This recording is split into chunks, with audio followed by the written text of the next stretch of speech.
Почитувани ученици, добар ден. Јас сум наставник Зоран Тодоров, наставник по историја и по граѓанско образование. И денеска ќе се потрудам уште еднаш да ви помогнам да совладате нова наставна содржина.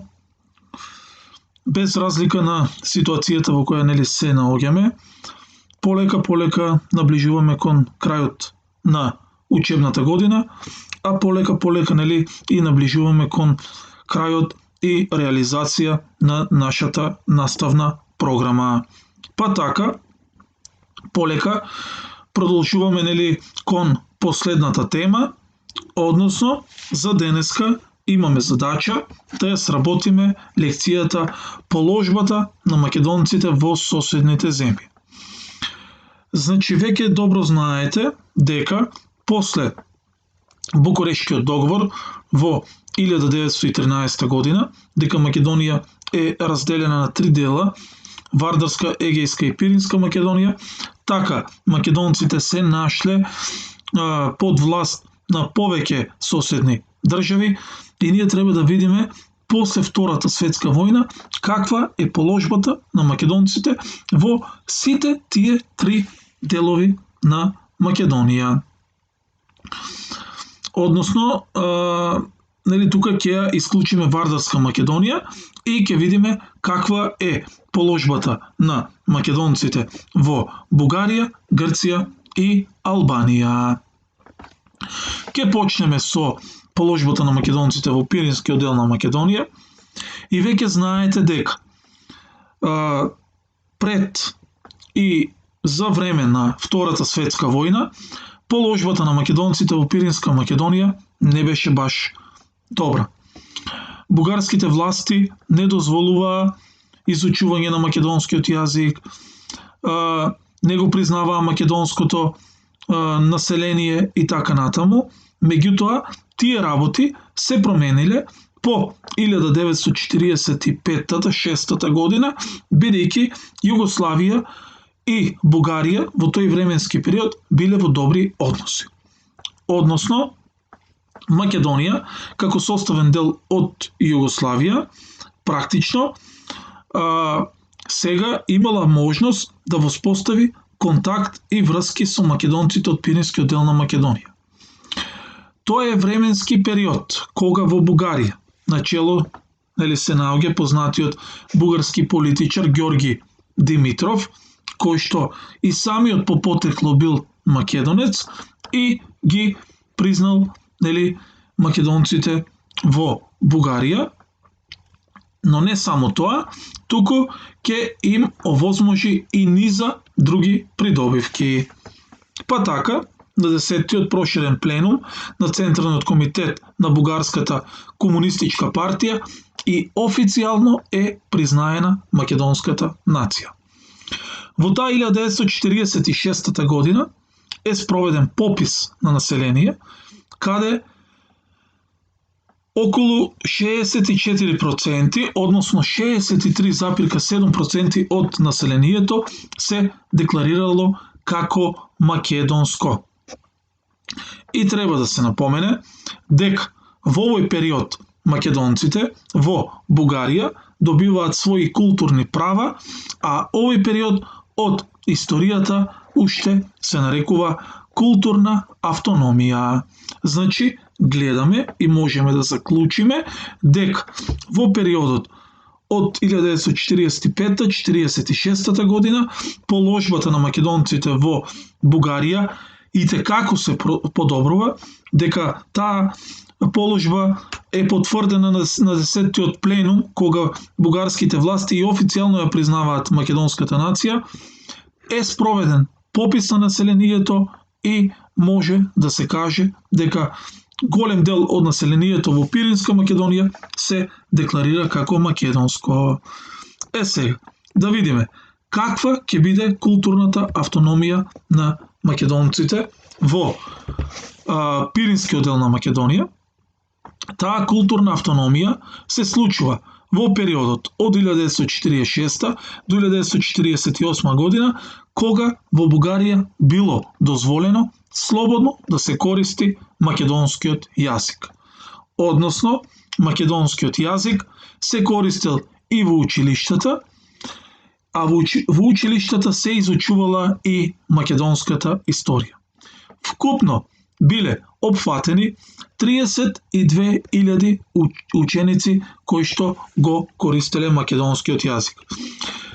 Треба да се напомене дека македонски учители од Вардарскиот дел на Македонија доаѓале во Пиринскиот дел на Македонија, за да помогнат во подоброто совладување на наставата и на тој начин, да им помогнат на македонците во Пиринска Македонија да постават основи во образованието, каде би се изучувал македонскиот јазик и македонската историја. Во Благоевград, односно во тогашна Горна Џумаја, била отворена македонска книжарница, како и македонски народен театар, а бил формиран и литературен кружок Јонко Вапцаров. Значи, гледаме во Пиринска Македонија во овој временски период на македонски јазик почнува да се развива и културата, со тоа што ќе биде отворена книжарница и театар. Сега ќе се вратиме на тој слайд кој што сега го поминавме.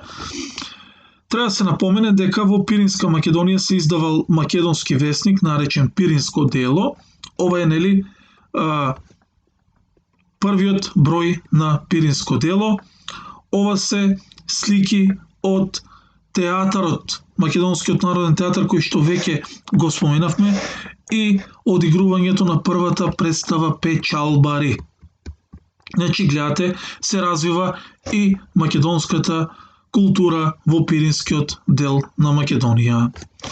За жал, ваквата состојба ќе трае до 1948 година, бидејќи во 1948 година доаѓа до промена не само на политиката на Бугарија, туку и воопшто доаѓа до промена на геостратешката политика помеѓу советските земји во Европа.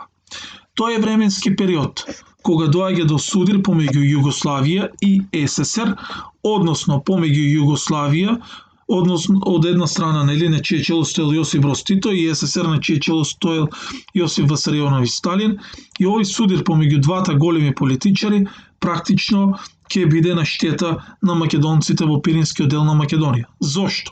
Бидејќи со помош на СССР практично се менува политиката, бидејќи Југославија и Бугарија имале замисла да направат голема Балканска федерација, па дури и подпишуваат договор во Блед во Словенија, познат како Бледски договор.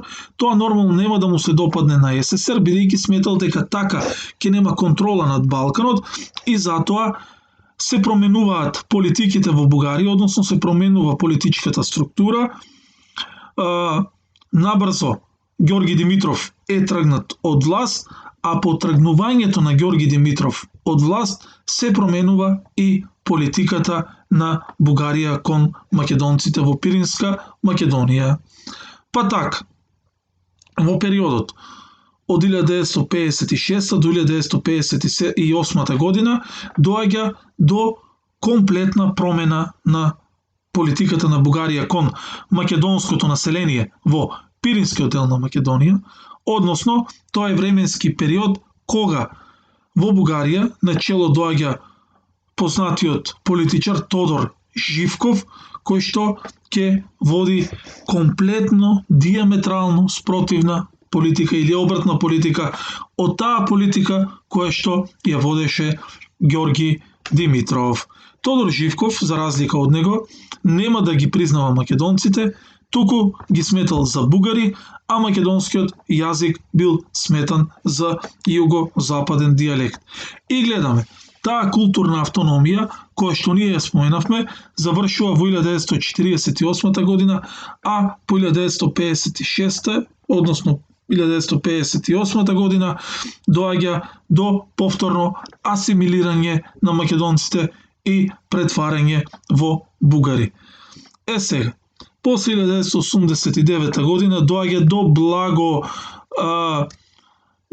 подобрување на работите, во Бугарија се формираат македонски организации како Омо Илинден и Омо Илинден Пирин, меѓутоа се уште македонското малцинство не е признаено во Бугарија. Од прилика таква била положбата на македонците во Бугарија, а да видиме каква ќе биде положбата на македонците во егејскиот дел на Македонија. Ако се потсетиме, ќе треба да кажеме дека за време на Втората светска војна Грција беше поделена помеѓу Бугарија, Италија и Германија. И дека кога се појави антифашистичко движење во Грција, антифашистичкото движење во Грција беше практично поделено на два дела, на левица и на десница. Приврзаниците на кралот се бореа против фашистите, меѓутоа и приврзаниците на комунистите, познати како левицата, се бореа против фашистите. Но не се бореа против фашистите, тие имаа и големи идеолошки разлики и се бореа против себе. Дојде до навистина голем судир помеѓу нив и тој судир требаше да биде разрешен со договорот во Варкиза. Со договорот во Варкиза, за жал бил забранет македонскиот јазик во егејска Македонија, иако за време на Втората светска војна во местата кои што биле контролирани од левицата, македонскиот јазик итекако се употребувал и во комуникацијата, меѓутоа и во секојдневниот живот. За жал, по договорот во Варкиза, ова привилегија ќе биде забранета. После ова, грчките власти ќе водат така наречена политика на бел терор, односно целта била македонското население или да емигрира, или политички да се преобрати, да станат грци, односно да се асимилира, или да се парализира, односно да се држи во статус кво ситуација. Во една ваква ситуација, кога македонците биле соочени со овој така наречен бел терор, кога биле соочени или со миграција, или да се запишат грци, или да се ќутат, биле принудени да направат отпор. Тој отпор започнал со формирање на Народно-ослободителниот фронт, кој имал за цел да го заштити македонското население. Можеме да заклучиме дека за време на Втората светска војна во местата кои што биле раководени од левицата се употребувал македонскиот јазик, меѓутоа после договорот од Варкиза тој се забранува и се спроведува политика на бел терор, која што веќе ја споменавме. И веќе кажавме, македонците формираат Народно-ослободителен фронт со цел да се заштити населението. Сега, договорот од Варкиза не ги разрешил дилемите и недоразбирањата помеѓу левицата и десницата, односно помеѓу комунистите и приврзаниците на кралот Константинос во Грција. Овие недоразбирања ќе кулминираат со судир кој што ќе започне во 1946 година, 1949 година, и овој судир, за жал, ќе се случи да колатерална штета од целиот овој судир да биде македонскиот народ. Да видиме што се случило. Со цел да го привлече македонското население на своја страна, левицата, односно комунистичката партија на Грција, ги признала македонците како посебно малцинство. Затоа македонците масовно ќе се вклучат во војската на левицата, односно во демократската армија на грците. Македонците со вкупно 15.000 војници од вкупно 35.000 војници, колку што имала демократската армија на Грција, учествувале. И тоа учествувале во големите битки на планините Вичо и Грамос. За жал, левицата и македонците немале подршка меѓународна и ќе бидат принудени на одбранбена тактика. Таа одбранбена тактика успешно ја спроведувал познатиот грчки генерал Маркос од страна на левицата, меѓутоа после доаѓањето на еден друг лидер Захариадис, тактиката се променува и за жал ќе се покаже како копна. Десницата била поддржана од САД и Велика Британија и имала навистина супериорно оружје и пешадиско, меѓутоа и авијациско, односно авиони. Така, ова супериорно оружје ќе го искористи десницата, поддршката која што имале од САД и Велика Британија исто така ќе биде на некој начин искористена, војната ќе ја добијат десницата, а пак ќе повторам, сето тоа оди како колатерална штета одат македонците во сето тоа. После војната, македонците ќе морат да ја напуштат Грција или ќе морат да се попишат како грци. Најголемиот дел од нив, не сакајки да се попишат како грци, за секогаш ќе ги напуштат своите огништа и практично доаѓа до промена на демографската структура во Егејска Македонија. Ова слика ја одбрав да видите, ова е планината Грамос. Тука се одиграла една голема битка во која во голем број учествувале и македонците. И на оваа планина и на оваа битка за прв пат се употребуваат напалм бомби. Тие напалм бомби, гледате од оваа левата ваша страна, каде што е стрелката на мониторот овде, гледате дека овде нема вегетација. Овде има трева, а овде нема трева. Ова е од благодарение на напалм бомбите кои што се фрлиле и гледате колку моќно оружје имала десницата и колку била голема поддршката од страна на големите сили кон десницата. Во една таква ситуација тешко било да се извојува победа, односно левицата да извојува победа. Веќе ви кажав дека македонците масовно учествуваат во демократската армија на Грција. Ова се македонки кои што ќе бидат на првата борбена или фронтовска линија во овој временски период. Овој се борци на демократската армија на Грција, меѓу кои има и голем број на македонци.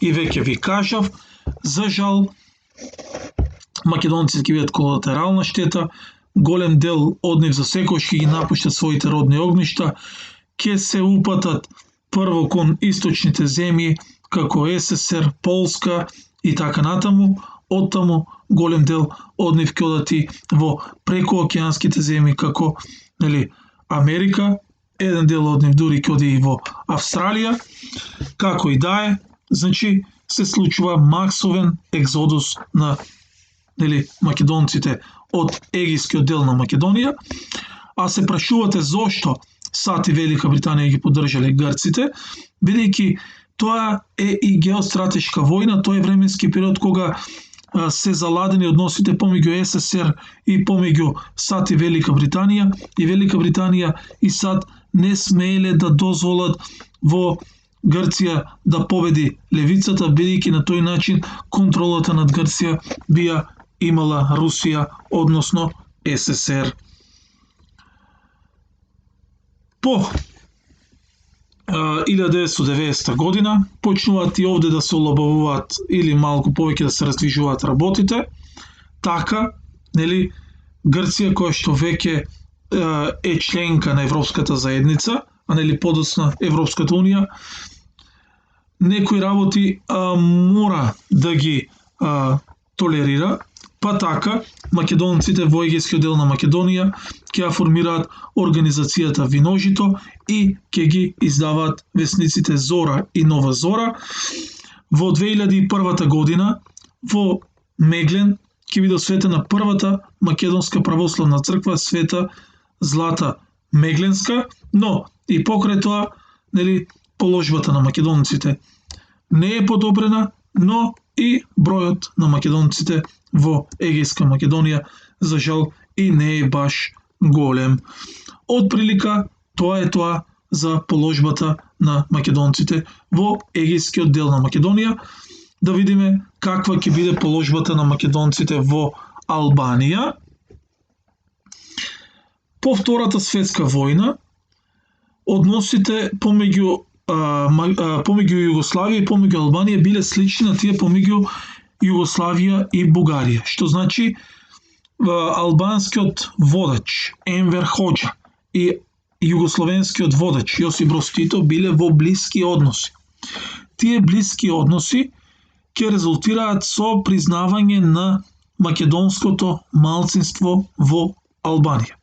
Па така, после 1946 година било признаено македонското малцинство во Албанија како посебно малцинство и во областите Мала Преспа, Голо Брдо и Билишта биле отворени училишта на македонски јазик. Треба да се напомене дека во областа Голо Брдо па и во областа Гора живеат македонци муслимани кои што се муслимани, меѓутоа себе се декларираат за македонци и го зборуваат само македонскиот јазик. Па така, пак ќе повторам, во областите каде што има македонско население биле отворени училишта, од страна на македонската држава во рамките на Југославија биле донирани книги, било помогнато со кадар на македонски јазик и така натаму. Меѓутоа, оваа политика ќе трае се до 1948 година, кога се случува тој познат судир помеѓу Југославија и СССР за кој што јас веќе ви зборував, и така Албанија и Енвер Хоџа во овој случај ќе застанат на страна на СССР, ќе дојде до влошување на односите помеѓу Албанија и Југославија, а така и ќе се влошат и односите помеѓу Македонија и Албанија, односно ќе се намалат правата на македонците во Албанија.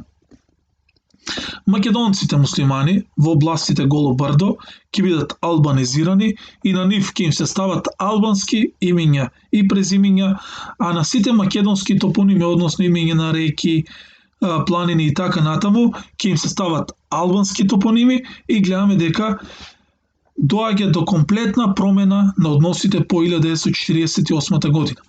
Ако до 1946 година положбата на македонците во Албанија е добра, се признаваат како малцинство, сега гледаме дека положбата итекако е влошена. Во 1989 година, веќе знаете дека во 1986 година Енвер Хоџа повеќе не е на власт, во 1989 година почнува процес на демократизација и на Албанија и како резултат на таа демократизација во Албанија се создаваат организации како што се Преспа, Мир и Братство, тоа се македонски организации кои имаат за цел да ги одржуваат врските помеѓу Македонија и македонците во Албанија. Па така и ден денеска македонци од Албанија доаѓаа во Македонија и го продолжуваат своето високо образование на некој од универзитетите во Македонија. Еве вие областа Мала Преспа, еве ова овде со Портокалово, вие областа Гора, население со македонци муслимани, ова ви областа Голо Брдо и областа Мала Преспа, каде што има голем број на македонци. Од прилика, тоа е тоа за оваа лекција. Се надевам дека ви беше интересно, дека е јасно ова што го зборувавме и дека ви помогнав да совладате дел од наставната содржина. Од прилика, тоа е тоа за новата лекција.